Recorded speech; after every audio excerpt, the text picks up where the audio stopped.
ಕಾಳಿಂಗ, ಯಾಕೆ ಈ ಸಾರಿ ಬಾಳಿ ತೋಟವು ಸರಿಯಾಗಿ ನೋಡ್ಕೊಡುವಂತೆ ಇಲ್ಲವಲ್ಲ? ಇದ್ದ ಬಾಳಿಯೆಲ್ಲ ಹಾಳಾಗಿ ಹೋಗಿದೆ. ಸ್ವಲ್ಪ ಜವಾಬ್ದಾರಿಯಿಂದ ನೋಡ್ಕೊಳಕ ಆಗುದಿಲ್ಲವೇ ನಿನಗೆ? ಗೌಡ್ರೆ, ಇದ್ದ ಆಳುಗಳಿಗೆ ಹೇಳಿ ಹೇಳಿ ಸಾಕಾಗೋಗಿದೆ. ಇನ್ನು ಮುಂದೆ ಮಾಡಿದ ತಪ್ಪನ್ನು ಖುದ್ದಾಗಿ ನಿಂತುಕೊಂಡು ಸರಿ ಮಾಡುತ್ತೇನೆ ಗೌಡ್ರೆ. ಹಾ, ಅದು ಏನು ಮಾಡುತ್ತೇವೋ ಮಾಡು. ಒಟ್ಟು ವಾರಿನಲ್ಲಿ ಬಾಳೆಯ ತೋಟ ಬದಲಾಗಬೇಕು, ತಿಳಿಯುತ್ತೆ? ಹಾ ಕಾಳಿಂಗ, ಹಾಗೆ ನಾಳೆ ತೆಂಗಿನ ತೋಟಕ್ಕೆ ಲಾರಿಗಳು ಬರ್ತವೆ. ಆ ತೆಂಗಿನಕಾಯಿಗಳನ್ನು ಹರಿದು ಸ್ವತಃ ನೀನೇ ಲೋಡ್ ಮಾಡಿ ಹರಿಹರಕ್ಕೆ ಕಳಿಸ್ಬೇಕು, ತಿಳಿಯುತ್ತೆ? ಆಯ್ತು ಗೌಡ್ರೆ, ನೀವು ಹೇಳ್ದಂಗೆ ಮಾಡುತ್ತೇನೆ. ಗೌಡ್ರೆ, ಈ ಸಲ 300 ಆಶ್ರಯ ಮನೆ ಯೋಜನೆಗಳು ಬಂದಿದ್ದಾವಂತ. ಅದರಲ್ಲಿ ಗ್ರಾಮ ಪಂಚಾಯತ್ ಮೆಂಬರ್ಗಳಿಗೆ ಬರೀ 200 ಮನೆ ಕೊಟ್ಟಿದ್ದಾರಂತೆ. ಅದರ ಬಗ್ಗೆ ಸ್ವಲ್ಪ ವಿಚಾರಿಸಿ ಚರ್ಚೆ ಮಾಡಿ. ಕಾಳಿಂಗ, ರಾಜಕೀಯ ಅಂದರೆ ನಿನಗೆ ಇನ್ನೂ ಗೊತ್ತಿಲ್ಲದಂತೆ ಕಾಣುತ್ತದೆ. ಅದರಲ್ಲಿ ಪರಿಣಿತರಿಗೆ ಮಾತ್ರ ಜಯ ಇರುತ್ತದೆ. ಯಾಕೆಂದರೆ ಈ ರೀತಿಯ ಮಾಡಲಿಕ್ಕೆ ಹೇಳಿದವನೇ ಈ MLA ರಂಗೇಗೌಡ. ಗೌಡ್ರೆ, ರಾಜಕೀಯ ಗರಡಿಯ ಪಳಿಗೆಯಲ್ಲಿ ಗೆದ್ದು ಬಂದ ರಾಜ್ಯೌಲಿ ಅಂದರೆ ಅದು ನೀವೇ ಗೌಡ್ರೆ, ನೀವೇ. ಕಾಳಿಂಗ, ಅದಕ್ಕೋಸ್ಕರನೇ ಈ ರಂಗೇಗೌಡನು ಮಾತಂದರೆ ವೇದವಾಕ್ಯ ಇದ್ದಂತೆ. ಈ ಮಂಗ ಜಾತಿಯ ಮಾನವರಿಗೆ ಏನಾಗತ್ತು ಈ ರಂಗೇಗೌಡನ ರಂಗಿನಾಟ? ಒಂದು ವೇಳೆ ತಿಳಿದು ಬಂದರು ತುಳಿದು ಕೊಲ್ಲುತ್ತೀನೆಂದು ಇವರಿಗೇನು ಗೊತ್ತು? ಗೌಡ್ರೆ, ಕಾಳಿಂಗ ಸರ್ಪ ನಿಮ್ಮ ಜೊತೆ ಇರುವವರೆಗೂ ಅದು ಎಂದಿಗೂ ಸಾಧ್ಯವಿಲ್ಲ. ಸಾವಿರಹಳ್ಳಿ ಸರ್ದಾರ್ಗಿರುವ ನಿಮಗೆ ಸವಾಲಕ್ಕೆ ಎದುರಾದರೆ ಅವರ ಎದೆ ಗುಂಡಿಗೆ ಅವಳು ಸೀಳಿ ಇದೇ ಮಣ್ಣಿನಲ್ಲಿ ಮುಚ್ಚಿ ಮನೆಗೆ ಬರುತ್ತಾನೆ.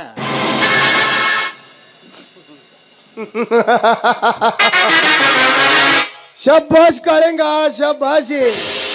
ನಿನ್ನಂತ ತೀರನು ನನ್ನ ಹತ್ತಿರ ಇರುವಾಗ ಯಾವ ಅಂಜಿಕೆ ಸುಳಿಯಲಾರದು. ಹಾ ಕಾಳಿಂಗ, ನೀನು ನನ್ನ ತೋಳ ತೆಕ್ಕಿಗೆ ಹಕ್ಕಿಗಳನ್ನು ತಂದು ಹಾಕಿ ಅದು ಎಷ್ಟು ದಿನವೂ ಗತಿಸಿ ಹೋದವು. ಈಗ ಏನಾದರೂ ಗೌಡ್ರೆ, ಯಾವ ಹಕ್ಕಿ ಬೇಕೆಂದು ಕೈ ಮಾಡಿ ತೋರಿಸಿ. ನೀವು ಕಣ್ಣು ಮುಚ್ಚಿ ಬಿಡುವಷ್ಟರಲ್ಲಿ ಅವು ನಿಮ್ಮ ಮುಂದೆನೆ ಬಿದ್ದಿರುತ್ತವೆ. ಅಲ್ಲಿ ನೋಡು ಕಾಳಿಂಗ, ಯಾವುದೋ ಒಂದು ಒಂಟೆ ಹಕ್ಕಿ ಇತ್ತ ಕಡೆನೇ ಬರ್ತಾ ಇದೆ. ಇಂದು ಮನದಲ್ಲಿ ನಿನ್ನ ಆಶೆ ಈಡೇರಿಸಿದಂತೆ ಆಯ್ತು. ಕಾಳಿಂಗ, ನೀನು ಮನೆಗೆ ನಡೆ, ನಾನು ಆಮೇಲೆ ಬರುತ್ತೇನೆ. ಗೌಡ್ರೆ, ಯಾವುದಕ್ಕೂ ದುಡ್ಕಬೇಡಿ, ನಾನು ಇಲ್ಲೇ ಇರುತ್ತೇನೆ. ನಿಮ್ಮ ಕಾರ್ಯವನ್ನು ಮುಂದುವರಿಸಿ. ಬೇಕಿ, ಈ ರಂಗೇಗೌಡನಿಗೆ ಹೇಗೆ ಭೇಟಿ ಆಡಬೇಕು ಅನ್ನೋದು ಚೆನ್ನಾಗಿ ಗೊತ್ತು. ನೀನು ಮನೆಗೆ ನಡೆ, ನಾನು ಆಮೇಲೆ ಬರುತ್ತೇನೆ, ತಿಳಿಯುತ್ತೆ? ಆಯ್ತು ಗೌಡ್ರೆ, ಯಾವುದಕ್ಕೂ ಹುಷಾರಾಗಿರಿ, ನಾ ಇನ್ನು ಬರುತ್ತೇನೆ.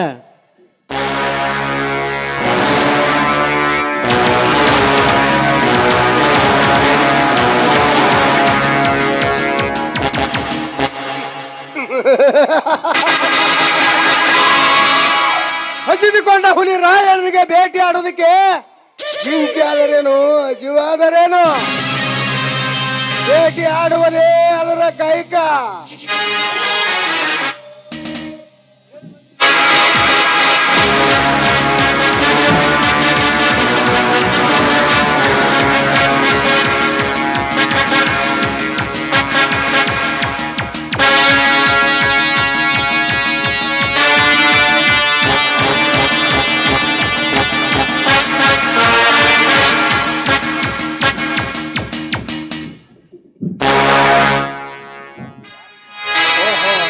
ಯಾರು? ರಾಜೀವಪ್ಪನ ಹೆಂಡತಿ ಜಾನಕಿ? ಹೌದು, ನಾನು ಯಾರಾಗಲಿ ಮೊದಲ ನೀವ್ಯಾರಂತ ಗೊತ್ತಾಗಲಿಲ್ಲ.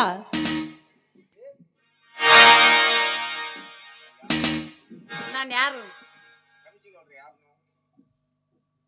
ಗೌಡ್ರೆ, ಕ್ಷಮಿಸಿ ಬಿಡಿ, ನೀವ್ಯಾರ ತಿಳಿದುಕೊಂಡು ಬಾಯಿ ಬಂದಂತೆ ಮಾತಾಡಿದ್ದೆ. ಈಗ ಅದನ್ನ ದಯವಿಟ್ಟು ಕತೆ ದಾರಿ ಬಿಡಿ. ಜಾನಕಿ, ಹೋಗುವ ಸಮಯ ಇನ್ನ ತುಂಬಾ ಇದೆ. ಅಂದ್ರೆ ನಿಮ್ಮ ಮಾತಿನ ಅರ್ಥ? ಹೋಗುವ ಸಮಯ ಸಿಕ್ಕ ಸಮಯ ಹಾಳು ಮಾಡಿಕೊಂಡು ಹೋದರೆ ಆ ಸ್ವರ್ಗದ ಬಾಗಿಲು ಮುಚ್ಚಿದಂತೆ ಸರಿ. ನೋಡಿ, ನೀವೇನು ಮಾತಾಡ್ತಾ ಇದ್ದೀರಾ? ನನಗೊಂದು ಅರ್ಥ ಆಗುತ್ತಿಲ್ಲ. ಅರ್ಥವಾಗುವಂತೆ ತಿಳಿಸಿ ಹೇಳಿ.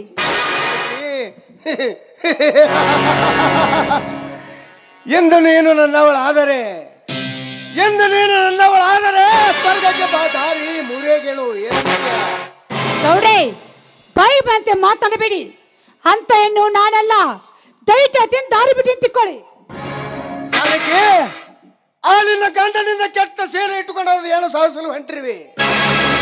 ಒಂದೇ ಒಂದು ಸಾರಿ ನನ್ನವಳಾಗಿ ಹೊರಟು ಹೋಗಿಲ್ಲ ಅಂದ್ರೆ ಕಂಡ ಜೊತೆ ಮಲಗು ಅಂತ ಹೇಳ್ತಾ ಇದೀಯಾ? ಜಾನಕಿ, ಮೊಟ್ಟ ಮೊದಲು ಬಾರಿಗೆ ಹೇಳುವ ಹೆಣ್ಣುಗಳು ಮಾತೇ ಇದು.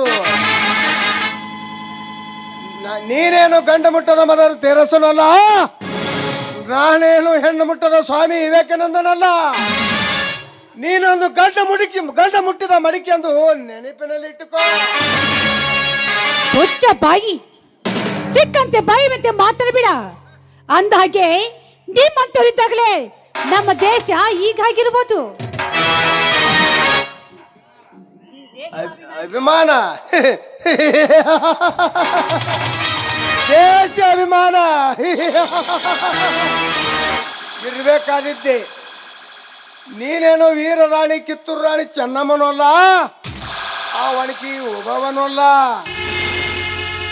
ನೋಡು, ಕ್ರಾಂತಿ ಕಟ್ಟಿ ಹಿಡಿದು ಅವಳು ಹಾಕಿ ಕೊಟ್ಟ ದಾರಿ ನಡೀತೀನಿ ಅಷ್ಟೇ ಇಲ್ಲ. ಶ್ರೀರಾಮಚಂದ್ರ ಹೆಂಡತಿಗೆ ಸೀತೆಗೆ ಮತ್ತೊಂದು ಹೆಸರಿದೆ ಗೊತ್ತಾ? ಜಾನಕಿ ಅಂತ. ಆ ಜಾನಕಿ ಅಂತ ಹೆಸರು ಇಟ್ಟುಕೊಂಡಿದ್ದೀನಿ. ಅವಳು ಹಾಕಿ ಕೊಟ್ಟು ಪಾಲಲ್ಲಿ ದಾರಿ ನುಗ್ಗುತ್ತೀನಿ, ನೆನಪಿಟ್ಟಿಕೋ. ಜಾನಕಿ ಅನ್ನಿನ ಕಾಲದ ಒಣಕಿ ಒಬ್ಬ ಅವ. ಎಂದು ಬಗ್ಗೆ ಚಕ್ತೃಗಾಗಿ ಒಣಕಿಯಿಂದ ಹೊಡೆಯುವಾಗ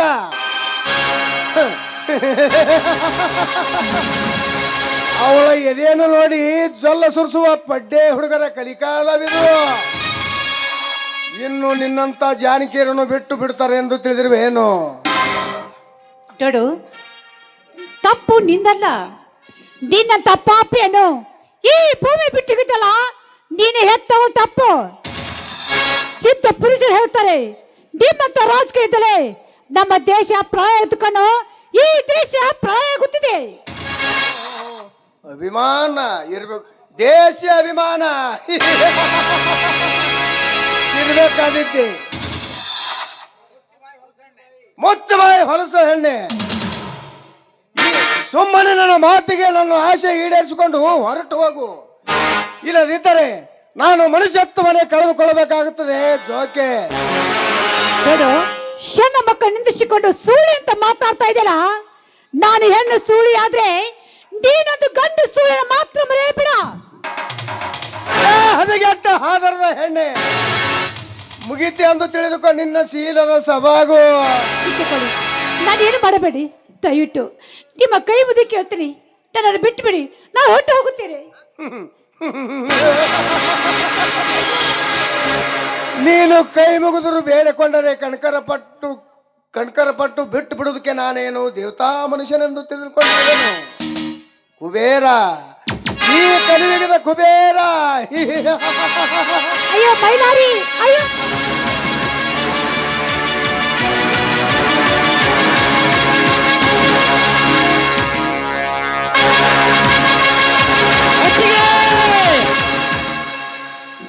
ಓಹೋ, ಇತ್ತ ಕಡೆನೆ ಮೈಲಾರಿ ಬಂದಂತೆ ಕಾಣುತ್ತದೆ.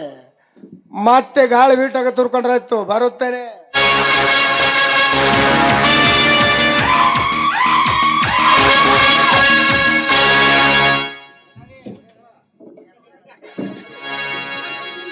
ಏಕೆತ್ತಿಗೆ ಚೀರಿಕೊಂಡೆ, ಏನಾಯ್ತು?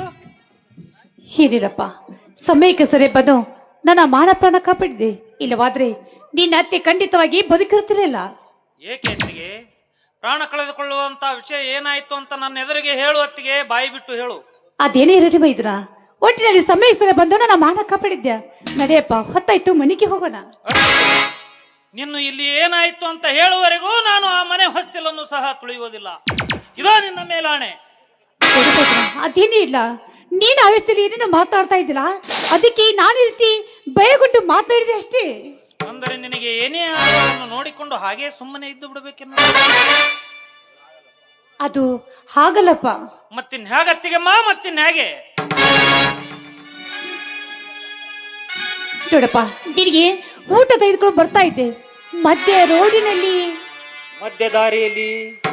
ಮಧ್ಯದಾರಿಯಲ್ಲಿ ಏನಾಯ್ತು ಅಂತ ಹೇಳುವತ್ತಿಗೆ ಆ ರಂಗೇಗೌಡ ನಾನು ನಿನ್ನ ಹೊಟ್ಟೆಯಲ್ಲಿ ಹುಟ್ಟಿದ ಮಗನೆಂದು ತಿಳಿದು ಏನು ಸಂಕೋಚವಿಲ್ಲದೆ ನನ್ನ ಎದುರಿಗೆ ಹೇಳಮ್ಮ, ಹೇಳು. ಆ ರಂಗೇಗೌಡ ನನ್ನ ಕೈ ಎಳೆದಾಡಿ ಮಾನಭಂಗ ಮಾಡಲು ಪ್ರಯತ್ನಿಸಿದ ಮೈತ್ರ. ಆ ರಂಗೇಗೌಡ ನಿನ್ನನ್ನು ಮಾನಭಂಗ ಮಾಡುವುದಕ್ಕೆ ಬಂದಿದ್ದಾನೆ.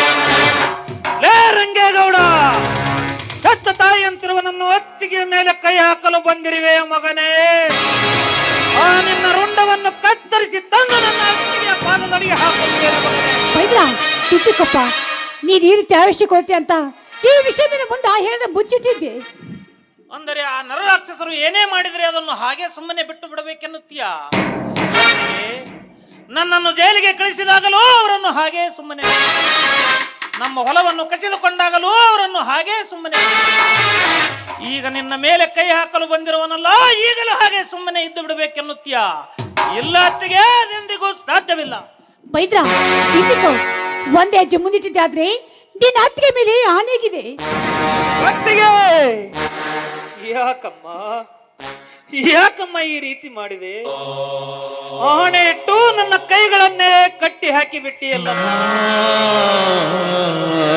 ಇಲ್ಲದಿದ್ದರೆ ಇಂದು ಸೂರ್ಯ ಮುಳುಗುವುದರೊಳಗಾಗಿ ರಂಗೇಗೌಡನ ಹೆಣದ ಮೇಲೆ 10 ಕಾಗೆಗಳು ಹಾರಾಡುತ್ತಿದ್ದವು. ತಪ್ಪು ಮಾಡಿಬಿಟ್ಟೆ ಅತ್ತಿಗೆ, ನೀನು ದೊಡ್ಡ. ಬೇಡಪ್ಪ, ಅಂತ ರಾಕ್ಷಸ ಕೊಂದು ನಿನಗೆ ಕೊಲೆಗಾರ ಆಗುತ್ತಾ ಇದ್ಯಾ? ಅಂತರನ್ನು ದೇವರು ಶಿಕ್ಷೆ ಕೊಟ್ಟೇ ಕೊಡ್ತಾನೆ. ನಡೆಯಪ್ಪ, ಹೊತ್ತಾಯ್ತು, ಮನೆಗೆ ಹೋಗೋಣ. ಅಂದಾಗೆ ಇಲ್ಲಿ ನಡೆದ ವಿಷಯ ಮನೆಯಲ್ಲಿ ಯಾರ ಮುಂದೆ ಹೇಳಬಾರದು. ಹಾ ಆಯ್ತು, ನಡೆಯಮ್ಮ, ಹೋಗೋಣ. ಸರಿ, ಬಾರಪ್ಪ, ಹೋಗೋಣ.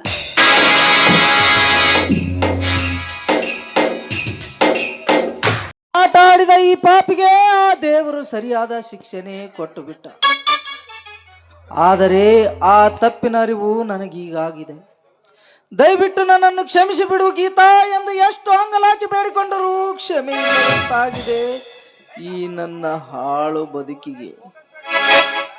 ಬಾ ಗೀತಾ, ಬಾ, ಒಂದೇ ಒಂದು ಸಾರಿ ನನ್ನನ್ನು ಕ್ಷಮಿಸಿದ್ದೇನೆಂದು ಹೇಳು. ಬಾ ಗೀತಾ, ಬಾ.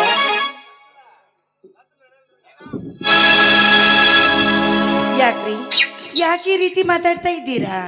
ನಾನು ನಿಮ್ಮನ್ನ ಮನಸ್ಸಾರಿ ಒಪ್ಕೊಂಡಿದ್ದೀನಿ, ನಾನು ನಿಮ್ಮನ್ನ ಕ್ಷಮಿಸಿದ್ದೀನಿ. ಗೀತಾ, ನಿಜವಾಗ್ಲೂ ನನ್ನನ್ನು ಕ್ಷಮಿಸಿದೀಯಾ? ಹೃದಯ ಬಿಟ್ಟಿದಾಗ, ಶ್ರುತಿಯು ಕೂಡಿದಾಗ, ನನ್ನ ಜೀವ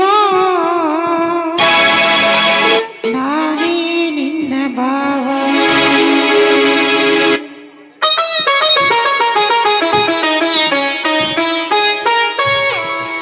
ಹೃದಯ ಬೀಟಿದಾಗ, ಶ್ರುತಿಯು ಕೂಡಿದಾಗ, ನೀನೇ ನನ್ನ ಜೀವ, ನಾನೇ ನಿನ್ನ ಭಾಗ. ಅನುರಾಗ ಬಂದಾಗ, ಹಾಡಾಗಿ ನಲಿವಾಗ, ಗೆಳತಿ ಬಾಳೆಲ್ಲ ಹೊಸರಾಗದಾನಂದ.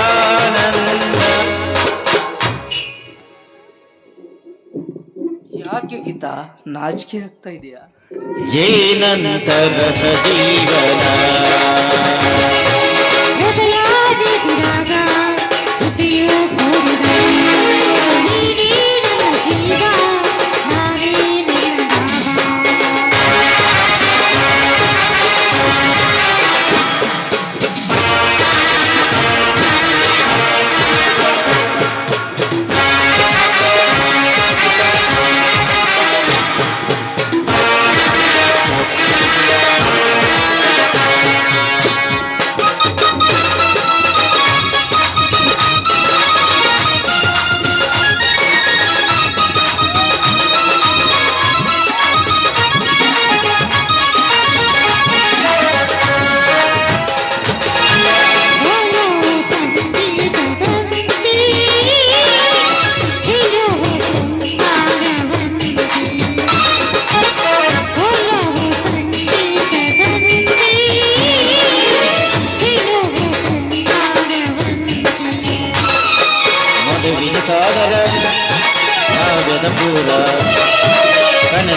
ಜೇನಂತರ ಸಜೀವನ ಲಾ ಲಾ ಲಾ ಲಾ ಲಾ ಲಾ ಲಾ ಲಾ ಲಾ ಲಾ ಲಾ ಲಾ ಲಾ ಲಾ ಲಾ ಲಾ ಲಾ.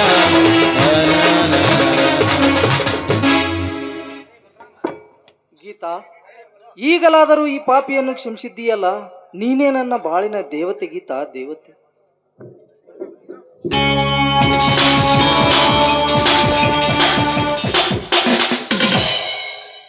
ಉಳಿದುಕೊಳ್ಳುತ್ತದೆ ಎಂದಾಗ ನಿನ್ನ ಹೆಂಡತಿ ನಿನಗೆ ಎಂದಿಗೂ ಸಿಗುವುದಿಲ್ಲ, ನೆನಪಿನಲ್ಲಿಟ್ಟು. ಸಾಕು ಬಾಯಿ ಮುಚ್ಚೋ ಅವಿವೇಕಿ. ಅನ್ಯಾಯವಾಗಿ ನಮ್ಮ ಅಣ್ಣನನ್ನು ಒಳಗೆ ಹಾಕಿಸಿದ್ದಲ್ಲದೆ ಈಗ ನನಗೆ ಬುದ್ಧಿವಾದ ಹೇಳಲು ಬರುತ್ತಿರುವೆಯಾ? ನೋಡು ಸಂಗಮೇಶ್, ಅದೆಲ್ಲ ಮುಗದ ಹೋದ ಅಧ್ಯಾಯ. ನಾವೇನು ನಿಮಗೆ ಮೋಸ ಮಾಡಿ ಹೊಲ ತೆಗೆದುಕೊಂಡಿಲ್ಲ, ಅದರ ತಕ್ಕಾಗೆ ಹಣವನ್ನು ಕೊಟ್ಟಿದ್ದೇವೆ. ಮೊದಲ ಅದನ್ನ ಅರ್ಥ ಮಾಡಿ. ಅದಕ್ಕೆ ಹೇಳಿದ್ದು ನೀನು ನನ್ನ ಜೀವನದಲ್ಲಿ ಭಾಗವಹಿಸಬೇಡ ಅಂತ. ಸುಮ್ಮನೆ ಹೊರಟು ಹೋಗು ಇಲ್ಲಿಂದ. ನೋಡು ಸಂಗಮೇಶ್, ನಿನ್ನ ಮನಸ್ಸಿಗೆ ನೋವಾಗಿದೆ ಎಂದು ನನಗೆ ಚೆನ್ನಾಗಿ ಗೊತ್ತು. ಅದನ್ನು ನೆನೆಯುತ್ತಾ ಹಾಗೆ ಕುಳಿತರೆ ಬಂದ ಸಮಸ್ಯೆಯನ್ನು ನಿವಾರಣೆಯಾಗುತ್ತದೆ ಎಂದು ತಿಳಿದಿದ್ಯಾ? ಹಾಗಾದ್ರೆ ಈಗ ನಾನು ಏನು ಮಾಡ್ಬೇಕಂತೀಯ? ನಾನು ಏನು ಮಾಡ್ಬೇಕಂತ ನನಗೆ ಒಂದು ಅರ್ಥನೇ ಆಗ್ತಾ ಇಲ್ಲ. ಸಂಗಮೇಶ್, ತಂದೆ ತಾಯಿ ಹತ್ತಿರ ಹೇಳಿಕೊಳ್ಳದ ವಿಷಯನ್ನು ತನ್ನ ಫ್ರೆಂಡಿನ ಎದುರಿಗೆ ಹೇಳಿಕೊಳ್ಳುತ್ತಾರಂತೆ. ಈಗ ನಿನಗೆ ಬೆಸ್ಟ್ ಫ್ರೆಂಡ್ ಅವಲ್ಲ. ಓಕೆ,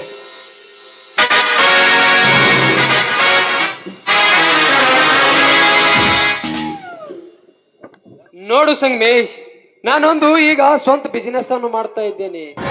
ಬೇಕಾದ್ರೆ ನೀನು ನನ್ನ ಜೊತೆಯಲ್ಲಿ ಕೈ ಮಿಲಾಯಿಸಿದರೆ ಇಬ್ಬರು ಸೇರಿ ಪಾರ್ಟ್ನರ್ ಆಗಿ ಹಣ ಸಂಪಾದನೆ ಮಾಡಬಹುದು. ಅದು ನೀನು ಒಪ್ಪಿದ್ರೆ ಮಾತ್ರ. ನೀ ಹೇಳೋದೇನು ನಿಜ ಬಲರಾಮ್. ಅದಕ್ಕೆಲ್ಲ ಹಣ ಬೇಕಲ್ಲ. ಅಷ್ಟೊಂದು ಹಣವನ್ನು ನಾನು ಎಲ್ಲಿಂದ ತರಲಿ? ಸಂಗಮೇಶ್, ನಿನ್ನ ತಲೆಯಲ್ಲಿ ವಿದ್ಯೆ ಇದೆ ವಿನಃ ಸ್ವಲ್ಪನಾದರೂ ಬುದ್ಧಿ ಇಲ್ಲ. ಮಾನ್ಯ ತಾನೇ ಹೊಲವನ್ನು ಮಾರಿದ ಹಣವನ್ನು ಮನೆಯಲ್ಲಿ ಇಟ್ಟುಕೊಂಡದ್ದು ಏಕೆ ಚಿಂತೆ ಮಾಡ್ತಾ ಇದ್ದೀಯ? ಅಂದರೆ ಹೊಲ ಮಾರಿದ ಹಣವನ್ನು ನಮ್ಮ ಬಿಸ್ನೆಸ್ಗೆ ಹಾಕಿಕೊಳ್ಳಬೇಕಂತೀಯ? ಇಲ್ಲ, ಸಾಧ್ಯವಿಲ್ಲ. ಇದಕ್ಕೆ ನಮ್ಮಣ್ಣ ಒಪ್ಪುವುದಿಲ್ಲ. ಯಾಕಂದ್ರೆ ಅದೇ ಹಣದಿಂದ ಮತ್ತೊಂದು ಹೊಲವನ್ನು ತೆಗೆದುಕೊಳ್ಳಬೇಕಂತ ಹಣವನ್ನು ಹಾಗೆಯೇ ಇಟ್ಟಿದ್ದಾರೆ. ಈಗ ಹಣವನ್ನು ಕೇಳಿದರೆ ಕೊಡುತ್ತಾರೆಂದು ತಿಳಿದಿರುವೆಯಾ? ಬೇಡ ಬಲರಾಮ್, ನನಗೆ ಬಿಸ್ನೆಸ್ ಬೇಡ, ಏನೂ ಬೇಡ, ಬಿಟ್ಟು. ಸಂಗಮೇಶ್, ಹಾಗಂತ ನಿನ್ನ ಹೆಂಡತಿ ಪ್ರೀತಿ ಬೇಡವಾಯ್ತಾ? ಅಯ್ಯೋ ಪ್ಯಾತ, ನೀನು ನಿಮ್ಮ ಅಣ್ಣನ ಹತ್ರ ಹಣ ಕೇಳಬೇಡ. ನಿಮ್ಮ ಅತ್ತಿಗೆ ಅದಳಲ್ಲ, ಅವಳನ್ನು ಕೇಳು. ಅತ್ತಿಗೆ, ನಾನೊಂದು ಬಿಸ್ನೆಸ್ ಅನ್ನು ಮಾಡ್ತಾ ಇದ್ದೇನೆ, ಆದಷ್ಟು ಬೇಗ ಹಣವನ್ನು ವಾಪಸ್ ಕೊಡ್ತೀನಂತ ಹೇಳು. ಸಾಧ್ಯವಿಲ್ಲ, ಆ ಧೈರ್ಯ ನನ್ನಲ್ಲಿಲ್ಲ. ಬೇಡ, ಬಿಟ್ಟಾಕ ಬಲರಾಮ್.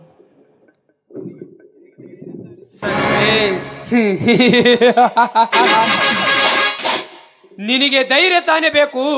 ಇರು, ಅದನ್ನು ನಾನು ಕೊಡುತ್ತೇನೆ. ತೆಗೆದುಕೋ, ಇದನ್ನು ಕೊಡದರೆ ತಾನಾಗಿ ಧೈರ್ಯ ಬರುತ್ತದೆ. ಡ್ರಿಂಕ್ಸ್ ಬೇಡ ಬಲರಾಮ್, ಇದರ ಅಭ್ಯಾಸ ನನಗಿಲ್ಲ. ಸಂಗಮೇಶ್, ಹುಟ್ಟಿದಾಗಿನಿಂದ ಯಾರು ಯಾವುದನ್ನು ಅಭ್ಯಾಸ ಮಾಡಿಕೊಂಡು ಬಂದಿರುವುದಿಲ್ಲ.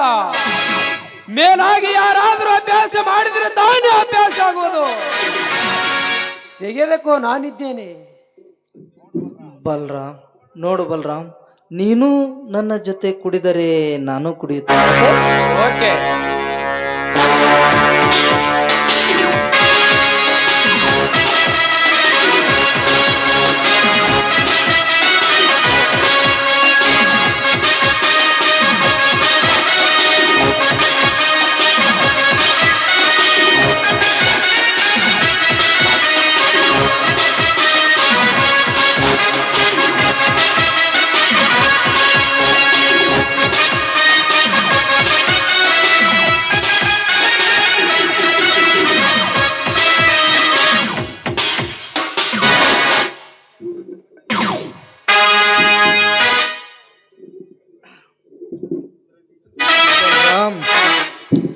ಇದರಲ್ಲಿ ಎಷ್ಟೊಂದು ಧೈರ್ಯವಿದೆ ಅಂತ ನನಗೆ ಇವತ್ತೇ ಗೊತ್ತು.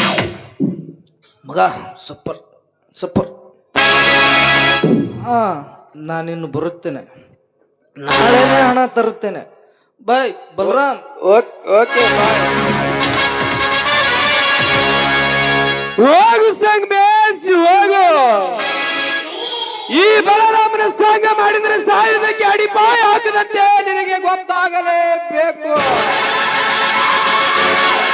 ಹುತ್ತದಲ್ಲಿದ್ದ ಕರಿನಾಗರಿಗೆ ಕಡಿವಾಣವನ್ನು ಹಾಕಿ ಅದೇ ನನ್ನ ಪುಂಗಿಯ ನಾದದಿಂದ ಅದನ್ನು ತಲ್ಲಣಗೊಳಿಸಿ ನಿನ್ನ ಹೆಂಡತಿ ಗೀತಾಳನ್ನು ನನ್ನ ಕೈಯ ವಶಕ್ಕೆ ಮಾಡಿಕೊಳ್ಳದಿದ್ದರೆ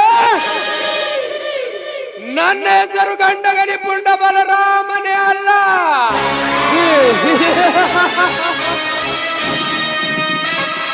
ಹಲೋ ಬಲರಾಮ್, ಇದೇನಿದು? ನಡು ರಸ್ತೆಯಲ್ಲಿ ನಿಂತು ಹುಚ್ಚರಂತೆ ಜೋರಾಗಿ ನಗ್ತಾ ಇದ್ದೀರಲ್ಲ, ಯಾಕೆ? ಹೌದು ಗೀತಾ, ನೀನು ಹೇಳಿದಂತೆ ನಾ ಹುಚ್ಚನೇ ಸರಿ. ಈ ನಿನ್ನ ಜಿಂಕೆಯ ಕಣ್ಣು ಬಳಕುವ ಸೊಂಟ, ನವಿಲಿ ನಿಂತ ನಿನ್ನ ನಡಿಗೆ ನನ್ನ ಕಣ್ಣು ಮುಂದೆ ಕಟ್ಟಿ ನಿಂತು ಹುಚ್ಚರಂತಾಗಿದ್ದೇನೆ ಗೀತಾ, ಹುಚ್ಚರಂತಾಗಿದ್ದೇನೆ. ಅಯ್ಯೋ, ಅದಕ್ಕೆ ಇಷ್ಟೊಂದು ತಲೆ ಕೆಡಿಸ್ಕೋತೀರಾ? ಹೆಣ್ಣಿನ ಸೌಂದರ್ಯ ಇರುವುದೇ ಗಂಡಿಗಾಗಿ. ನೋಡಿ, ಆ ಹೆಣ್ಣು ಆ ಗಂಡನಿಗೆ ಸುಖ ನೀಡದಿದ್ರೆ ಆ ಹೆಣ್ಣಿನ ಸೌಂದರ್ಯಕ್ಕೆ ಬೆಲೆ ಇರುವುದಿಲ್ಲ. ಮತ್ತೆ ಹಣ್ಣು ತಿಂದು ಕಿತ್ತಿ ಹಾಗೆ ಬೀಸಾಕ್ಬಾರ್ದು, ಅದು ನನ್ಗೆ ಬರೋದಿಲ್ಲ. ಸಾಧ್ಯವಿಲ್ಲ. ಒಮ್ಮೆ ನಂಬಿದರ ಹುಡುಗಿಯರನ್ನು ಯಾವತ್ತೂ ಕೈ ಬಿಡಲಾರ ಈ ಬಲರಾಮ. ಒಂದು ವೇಳೆ ನನ್ನ ನಂಬಿಕೆಗೆ ಏನಾದರೂ ಆಟ ಆಡಿ ಮೋಸ ಮಾಡಿದರೆ ಅವಳ ಕತ್ತನ್ನು ಕೊಯ್ದು ನನ್ನ ಹಣೆಗೆ ರಕ್ತ ಹಚ್ಚಿಕೊಳ್ಳುವುದೇ ಈ ಬಲರಾಮನ ಕಾಯಕ. ನಮ್ಮಿಬ್ಬರ ಪ್ರೀತಿ ನಡುವೆ ಯಾರಾದ್ರೂ ಅಡ್ಡ ಬಂದ್ರೆ ಏನ್ ಮಾಡ್ತೀರಾ?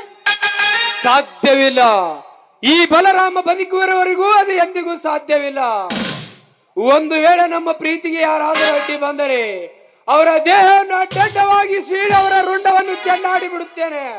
ಅಯ್ಯೋ, ನೀವು ಅವರ ರುಂಡವನ್ನು ಕಡಿದು ಹಾಕಿದ್ರೆ ಪೊಲೀಸರು ನಿಮ್ಮನ್ನ ಲಾಕಪ್ಗೆ ಹಾಕ್ತಾರೆ. ಮುಂದೆ ನನ್ನ ಗತಿ?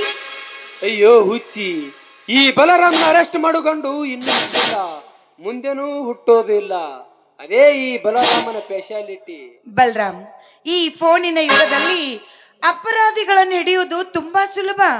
ಈ ಪೊಲೀಸರಿಗೆ ಸಾಧ್ಯವಿಲ್ಲ. ಅಷ್ಟು ಸುಲಭವಾಗಿ ಸಿಗುವ ಶಿಖಾಮಣಿ ನಾನಲ್ಲ. ಪೊಲೀಸರು ಚಾಪೆಯ ತಳಗೆ ನುಗ್ಗಿದ್ರೆ ನಾನು ರಂಗೋಲಿ ತಳಗೆ ನುಗ್ಗುವನು. ಈ ಗಂಡು ಬೇರುಂಡನು ಕದರ್ಕಾಗಿ ಅದು ಎಂದಿಗೂ ಸಾಧ್ಯವಿಲ್ಲ. ಬಲರಾಮ್, ಅದು ಹೇಗಂತ ಸ್ವಲ್ಪ ತಿಳಿಸಿ ಹೇಳ್ಬಾರ್ದ? ಅದಕ್ಕೆ ಈ ಬಲರಾಮನೇ ಸಾಕು. 8 ವರ್ಷದ ಹಿಂದೆ ಬೆಂಗಳೂರಿನಲ್ಲಿ ಒಂದು ಹುಡುಗಿಯನ್ನು ಪ್ರೀತಿಸಿ ಅವಳನ್ನು ಕೊಲೆ ಮಾಡಿ ಅವಳ ಸರ್ವ ಆಸ್ತಿಯನ್ನು ದೋಚಿಕೊಂಡು ಪೊಲೀಸರಿಂದ ತಪ್ಪಿಸಿಕೊಂಡು ಬಂದು ಈ ಊರಿನಲ್ಲಿ ಸೇರಿದ್ದೇನೆ ಎಂದಾಗ ನಾನು ಬುದ್ಧಿವಂತರೋ ಇಲ್ಲ ಕಾಕಿ ಬುದ್ಧಿವಂತರೋ ನೀನೇ ತಿಳಿದುಕೋ. ಶಬಾಷ್, ಪೊಲೀಸರಿಗೆ ಚಳ್ಳೆ ಹಣ್ಣು ತಿನ್ನಿಸಿ ಈ ರೀತಿ ಗಂಡೆದೆಯಲ್ಲಿ ಮೆರಿತಾ ಇದ್ದೀರಲ್ಲ, ಖಂಡಿತವಾಗಿ ನಾನು ನಿಮ್ಮನ್ನ ತುಂಬಾ ಮೆಚ್ಚಿಕೊಂಡೆ. ಗೀತಾ, ಈಗ ಇದೇ ಸಂತೋಷದಲ್ಲಿ ಈ ರಾಜನ ಮನತನಸಲು ಒಂದು ಗೀತನರ ಹಾಡಕ್ಕೋಗಿಲಿ. ಆಯ್ತು ರಾಜ, ನಿಮ್ಮಿಷ್ಟದಂತೆ ಆಗಲಿ. ಅನರ್ಘ್ಯ ರತ್ನವೇ, ಅನರ್ಘ್ಯ ರತ್ನವೇ, ಅನರ್ಘ್ಯ ರತ್ನವೇ, ಅನರ್ಘ್ಯ ರತ್ನವೇ.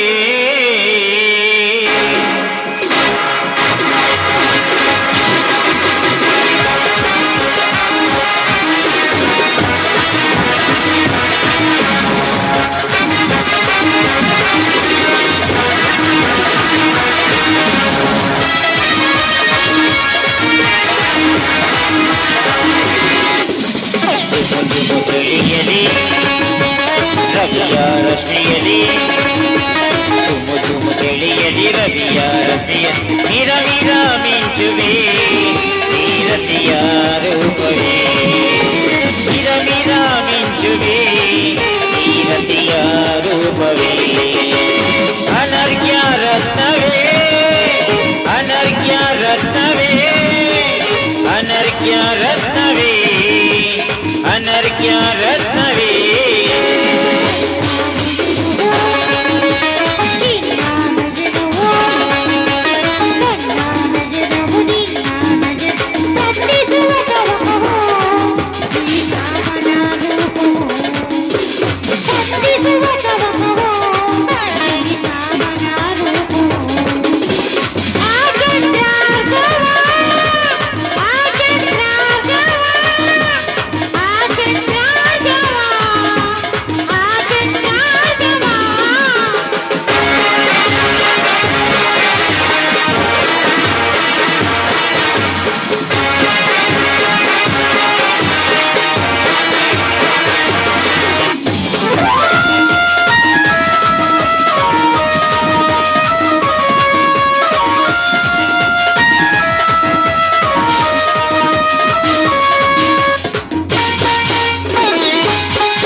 ಹರಿವ ಈ ಬಳೆಯ ಕರಿವೆ ಕರಿವೆ ನಾನು ಕಡಲಾಗಿ ನಾನು ಕಡಲಾಗಿ ನಾನು ಕಡಲಾಗಿ ನಾನು ಕಡಲಾಗಿ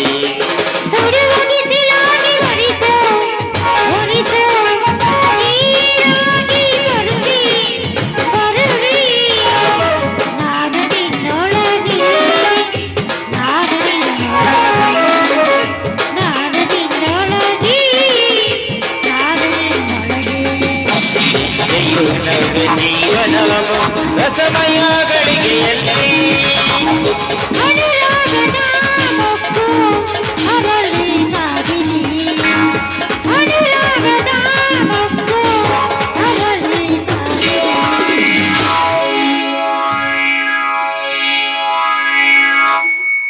ಈ ಆಶಾಲತೆಯಲ್ಲಿ ಈ ಆಶಾಲತೆಯಲ್ಲಿ ಅನರ್ಘ್ಯ ರತ್ನವೇ ಅನರ್ಘ್ಯ ರತ್ನವೇ ಅನರ್ಘ್ಯ ರತ್ನವೇ ಅನರ್ಘ್ಯ ರತ್ನವೇ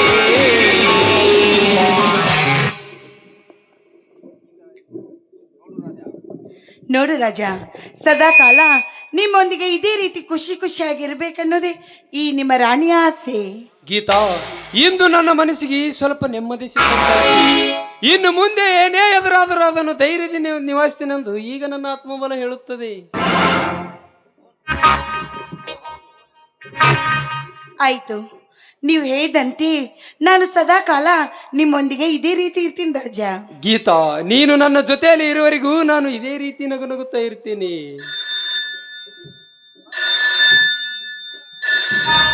ಹಾ ಹಲೋ, ಹೌದು ನಾನೇ ಬಲರಾಮ. ಆಯ್ತು ಬಾವ, ಈಗಲೇ ಬರುತ್ತೇನೆ. ಹಾ ಹಲೋ ಗೀತಾ ಡಾರ್ಲಿಂಗ್, ನನ್ಗೆ ಸ್ವಲ್ಪ ಅರ್ಜೆಂಟ್ ಕೆಲಸವಿದೆ, ಮತ್ತೆ ನಾಳೆ ಬರ್ತೇನೆ, ಭೇಟಿ ಆಗುತ್ತೇನೆ. ಓಕೆ, ಬಾಯ್ ಬಾಯ್.